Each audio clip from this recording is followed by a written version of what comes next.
శివుడిని త్రినేత్రుడు అంటారు. అసలు శివునికి మూడవ కన్ను ఎలా వచ్చింది? ఎందుకు వచ్చింది? శివుడికి మూడో కన్నే కదా, ప్రతి మనిషిలోనూ మూడో కన్ను ఉంటుంది. ఎందుకంటే దాన్ని మనకున్నటువంటి జనరల్గా ప్రతి మనిషి జీవితంలో రెండు కళ్ళు మనకి కనపడ్డప్పటికీ కూడా అది సింబాలిజంగా చెప్పబడింది, మూడో కన్ను శివుడికి ఉందని చెప్పి. అలాగే ప్రతి మనిషిలోనూ మూడో నేత్రం ఉంటుంది. ఆ మూడో నేత్రాన్ని మనం సాధించాలి అంటే అదే చెప్తుంది, కుండలిని శక్తి ఓపెన్ అవ్వటం ద్వారా మనం ఆధ్యాత్మిక తీరానికి వెళ్ళటం ద్వారా జ్ఞాన నేత్రం ఉంటుంది. దాన్ని ప్రతి మనిషికి జ్ఞానం అనే రెండు కళ్ళుతో పాటుగా మనకు ఒక జ్ఞానం ఉంటుంది. ఆ జ్ఞానాన్ని వికసింపజేసుకోవటమే మూడో నేత్రం. కాబట్టి అది సింబాలిజంగా చెప్పబడింది. అందులో నుంచి జ్ఞానాగ్ని పుడుతుంది. అగ్ని అనే చూపిస్తారు తప్ప అది జ్ఞానం అన్నిటినీ దహించి వేస్తుంది. మనకున్నటువంటి కష్టాలని సుఖాలని అన్నిటినీ జ్ఞానంగా, అంటే మనం తెలివిగా నడుచుకోవటం ద్వారా వాటన్నిటి నుంచి రక్షించబడతాం. కాబట్టి జ్ఞానం అనేటువంటిది అగ్నితో సమానమైనటువంటిది మనకి. కాబట్టి ఆయన నేత్రం అగ్ని నేత్రంగా చెప్పబడింది.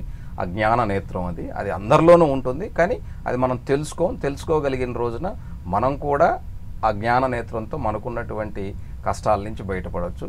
శివుడికే కాదు, ప్రతి ఒక్కరికి ఉంది. శివుని శిరస్సుపై నెలవంకని ఒక పక్క చూస్తాం, ఇంకో పక్క గంగామాతను చూస్తాం. వీళ్ళిద్దరిని ధరించడం వెనుక ఉన్నటువంటి ఆంతర్యం ఏంటి? ఇక్కడ మనకున్నటువంటి ఆయన కాలస్వరూపుడు అని చెప్పాను. ఈ కాలస్వరూపుడు అంటే కాలం చాలా విచిత్రంగా ఉంటుందన్నమాట. కాలంలో చాలా ప్రయాణం జరుగుతూ ఉంటుంది. కాలం విధ్వంసంగా ఉంటుంది. కాలం ఎప్పుడూ కూడా మనకి అర్థం కాదు. మనం అర్థం చేసుకునే ప్రయత్నం చేయలేం, కానీ దాన్ని ఫాలో అవటం తప్ప అర్థం చేసుకునే ప్రయత్నం చేయలేం. అయితే ఆయన కాలస్వరూపుడు అంటాం కాబట్టి కాలంలోనే గంగ అనేది ఆకాశం నుంచి ఉద్భవించింది. అలాగే చంద్రుడు కూడా మనం ఆకాశంలోనే చూస్తాం కాబట్టి ఈ రెండు చల్లదనాన్ని ఇస్తాయి.